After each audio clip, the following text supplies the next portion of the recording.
Hi everybody, this is the first time we've done this as a Zoom. You will see over in the other screen is the fantastic Dr. Heather Currie. I'm going to read to you what Heather's all about. This week it's menopause month and we're running up to Sunday, which is World Menopause Day, which is why I've invited Heather on as my guest today. Heather is, get ready, an Associate Specialist Gynaecologist at Dumfries Galloway NHS.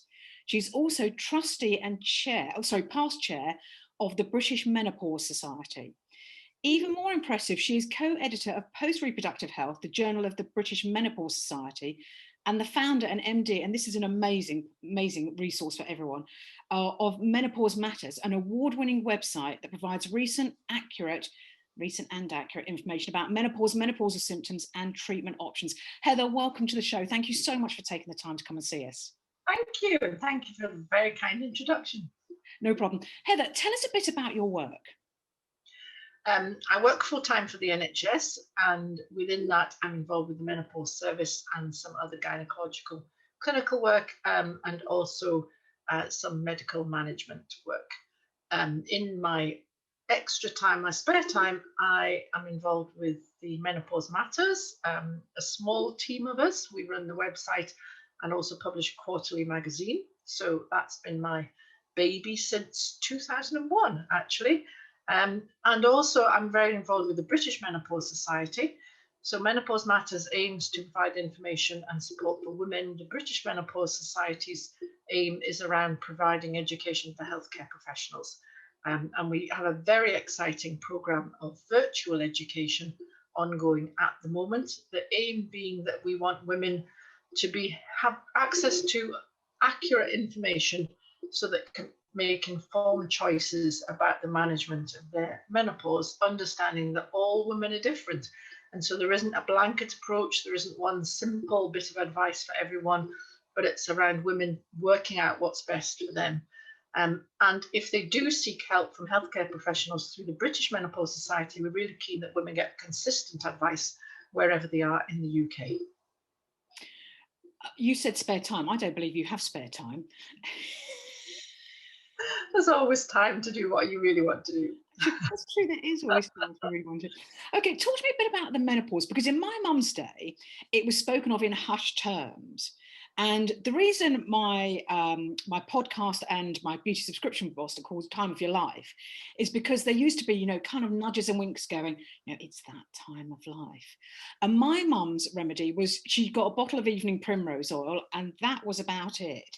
How have matters moved on since those decades? I mean, that must be 20, 30 decades ago. Sorry, 20, 30 years ago. How has matters moved on? We've moved on a long way, thank goodness. So hopefully women are not now told, oh, it's your age, dear, or it's that time of life, in hushed tones, as you said. Hopefully there is huge increased awareness of, first of all, the fact that menopause affects all women, but importantly, that it can have significant impact on in terms of symptoms and what impact the symptoms have. But also what we've been working really hard to do is get women to recognise that the menopause also has long-term health effects, and therefore there are things that we need to know about early on to improve our health later on. So I think we're much more open now about talking about menopause, about recognising symptoms and about seeking help. It's not perfect, but there's huge resources out there in websites, in groups, in forums, in support groups. There's much more known and recognised about it now, but we can't stop. And new women are becoming menopausal every day. And, it does affect every single woman. So it is something we need to take seriously. Talking about taking seriously, there's been a lot of interest in recent years about menopause in the workplace, and that never used to be talked about all before. So there's lots of policies and frameworks being set up so that managers should be able to help women talk about it, to recognise changes they may need to help them stay at work. And it's all about recognising the impact of menopause on women and their families, their partners, their work colleagues. All affects a whole host of people, not just the woman herself. You see, I remember when I was young, and my period started, it was a source of incredible shame almost, and that was talked about in hushed tones. But in the workplace now, I know grown women who are really competent, mortified that suddenly they're up in front of people to do a presentation, and then suddenly a hot flush comes on and they're just drenched in sweat, and there's physically nothing they can do, but yet they are still mortified and feel humiliated by the whole thing. What are you finding that people's particularly men, are you finding their reactions better these days, or still they look at us aghast and go, dear God, what's going on with that poor person? I think generally better, because there's so much more talked about it. Again, as I said, it's not perfect, but I think the embarrassment issue, and I completely agree what you said about, having a period was so embarrassing. There's a whole mindset change needed. So, we talk about menstrual hygiene and sanitary products. So that's suggesting something dirty about it, So just changing the naming, changing the words is really important. So we're trying to talk more about menstrual health. So the reproductive years, the post-reproductive years, rather than hygiene and sanitary kind of thing. It's just the connotations certain words have that we need to use them better to reduce the embarrassment. So I definitely think it's improving. There's nothing we can do about it. It happens. There's nothing we can do about menopause. No, we cannot stop that happening. It's going to happen. So important is to be prepared for it. And actually, that is a key thing, because there are key times in a woman's life where we'd really like to give them information, signposting to resources.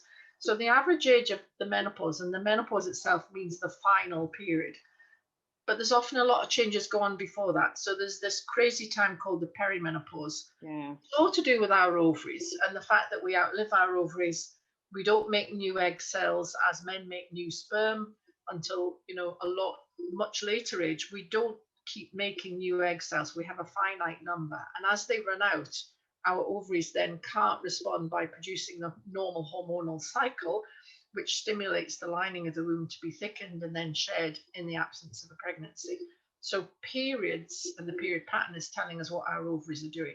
So we cannot get around the fact that at the moment we have a finite number of egg cells, which are going to run out, and we live longer than we've ever lived before. So we live in this stage without our egg cells producing estrogen. So it's all about being low in estrogen. So you're right, we cannot stop that. Why I said at the moment is because there is some research looking into stem cells, which do lead to production of new egg cells, but that's way off becoming reality. And the group of people, if that does come to fruition, the group of people that would be incredibly helpful for are the young women who go into menopause too early, when they haven't started the family or haven't completed the family. So that's something to be aware of in the future. But at the moment, the average age of our ovaries stopping producing hormones, therefore period stop, is 51. And though what I was getting around to saying is, in our earlier years, in our 40s, there are often changes that the hormone pattern is changing. And often we don't recognize it then. And so we don't necessarily seek help, because in our 40s, we're way too young to be having to think about menopause. And so often we have various consequences which have an impact, but we haven't actually gone to seek help because we haven't recognized it as being hormonally related. And so there are key times in a woman's life where we'd really like access, ability to be able to give women access to information, even starting in school. So in England, it's now been recommended that it's on the school curriculum. And that's a great step forward, in that from a young age, there's a better understanding of our ovaries, our hormone balance, and what happens as time goes on. Actually, it's really interesting you say that, because I think I did, for next Sunday, I've done a blog piece where I've asked women who are achievers in their industry to give me some feedback about their own personal menopause. And I'm a bit traumatized about posting it because some of it is quite graphic.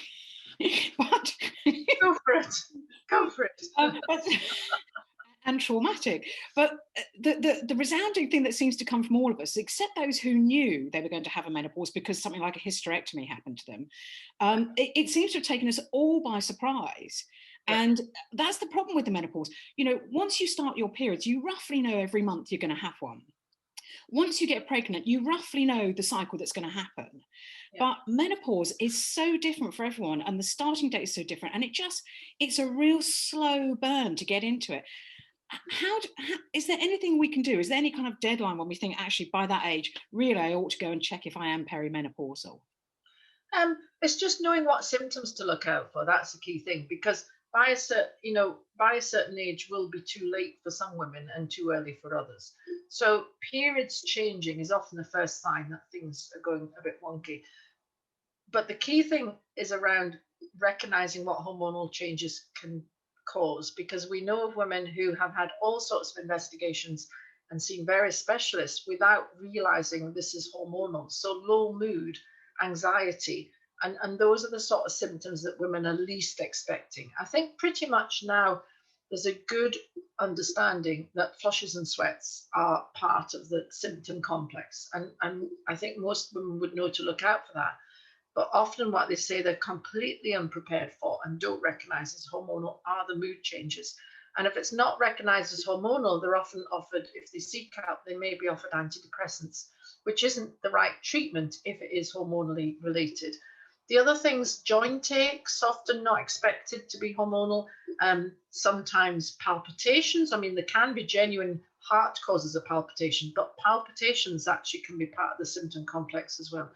And so there's a whole range of symptoms that with better recognition might lead to earlier treatment, understanding the hormonal origin.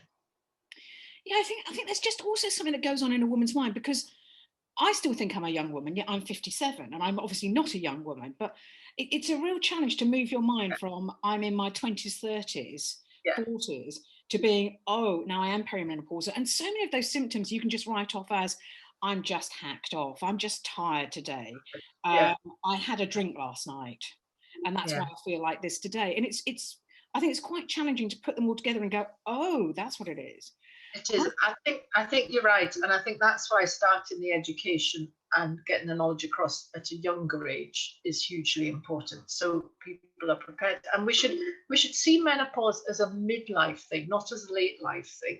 You know, if we're sort of in our 40s, think menopause can't be menopause. That's what my granny takes treatment for, or my mum. You know, that's not me. And we all in our heads are much younger than we really are. Absolutely. And so it's finding ways to get information across. We would love when people go for things like cervical screening, there to be a discussion, you know, even in our mid 40s, say, to start having the discussion then while attending for something else. And so we are looking at ways of building that into existing programs, rather than having necessarily a specific appointment at a certain age. I mean, a health check at 50 has been suggested for a while. That would be brilliant. But what can we tie in with programs or screening programs or appointments that's already there? How much do you think a woman can self-manage that time of their life? Oh, there we go, time of life. How much do you think we can do to help ourselves? It varies hugely. So first of all, we need to take time to think about, are there any changes needed? Then we need to think about, so exercise is hugely important. And again, often we're so busy, you know, but it might not mean, it doesn't mean that we have to go to a gym, and that's difficult in current climate anyway, but it's around just walking. You know, is there something we can fit in? And is there something we can take out of our busy lives just to do it differently?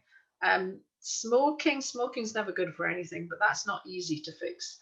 And you need to be in the right frame of mind. So often when I see women with really significant symptoms, so the flushes, the sweats, mood changes, not sleeping well at night, you know, are they going to be in the right place then to be able to put the effort into changing diet and lifestyle?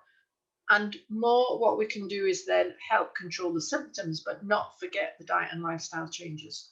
And so it's continuing that message that that's really good. Your symptoms are under control. And what about the weight? You know, what can change with that? What about the alcohol intake? So there is lots of things. I can't give you a figure as to how much we can self-manage. But and for many women, even though they may have the most healthiest lifestyle, they may still have menopausal symptoms. So it's not always controllable. And that's when treatment options need to be considered. Okay, right. I'm going to ask you now, what is the top line advice you can give? Because I know you're a busy woman, so we're going to have to let you go in a minute. Top line menopause related advice that we can do as women. talk about it, seek information, exercise. Any sort of exercise is good. It's good for mental health, it's good for physical health, good for our bones, good for our heart. All these kind of, yeah, what else? Cut down alcohol if that's appropriate. I think it's easy to get into a habit of drinking quite a bit of alcohol. It's not helpful. There's loads of calories in alcohol. And weight change around the time of menopause is actually very common. So it's often to do with fat distribution. So we tend to put more fat around the middle, which is a bit of a cardiovascular risk. And that's influenced by our hormone balance changing. And that doesn't make you feel good, you know, when you pull on the jeans and you've got that muffin thing, you just, oh, and you do that in the morning and then the whole day is kind of, oh. So just taking measure to combat all that. But the biggest thing is to recognize that it's going to happen and we can't stop it. And let's be as prepared as possible. Brilliant. Heather, thank you so much. And I've got one more question to ask you, which we ask every guest. I'm going to pop you on a desert island. You've got unlimited sunscreen. What is the one beauty product you would take with you? Moisturizer. Any particular one? Well, actually, two types of moisturizers. Vaginal moisturizers. Sorry, I'm pointing to my face. I got it wrong. Facial moisturizer, but vaginal moisturizer as well. So we do moisturize our face. We forget to moisturize the vagina. This vaginal skin is really sensitive and affected by menopause. So moisturizing that area as well is very important. So big pot of 2 moisturizers. I did not know that. There you go. Learned something new. Heather, thank you so much. You're an incredible woman. You're our hero. Thank you so much for highlighting the challenges of menopause and bringing the conversation to the table. Your work is amazing. And you and other women, I've got to mention Meg Matthews as well, who's done so much in this area. Thank you so much for everything you do. It's going to help the next generation no end. Thank you. Great. Keep talking. Thank you.